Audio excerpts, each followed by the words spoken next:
এই গরুর কয় বছরের? 3 বছর। টোটাল 3 বছর। হ্যাঁ 3 বছরে মনে মাঝখানে কয় মাস? 3 বছরের মাঝে কয় দাঁত? 4টে দাঁত। 4 দাঁত।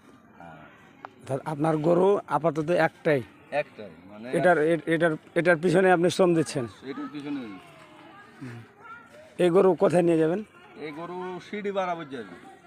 সিটি হাট বরাবর। হ্যাঁ মানে মোটামুটি তাও আপনার আশা আকাঙ্ক্ষা যেটা আর কি সেটা পূরণ হওয়ার আর কি হ্যাঁ এটা আমরা আকাঙ্ক্ষা। আশা করছি যে না আল্লাহ সেই ব্যক্তিটা যেন তার কাছে যায়। মানে আর তে কোনো বাজে খাবার নাই বুঝতে পারলেন? এটা গরুকে আপনি কিনে নিয়েছিলেন না না আমার গায়ের পালন আপনার গাই থেকে, অর্থাৎ গাই থেকে। নিজের পালন করা গরু? পালন করা। ভালো, যাই হোক মাশাআল্লাহ।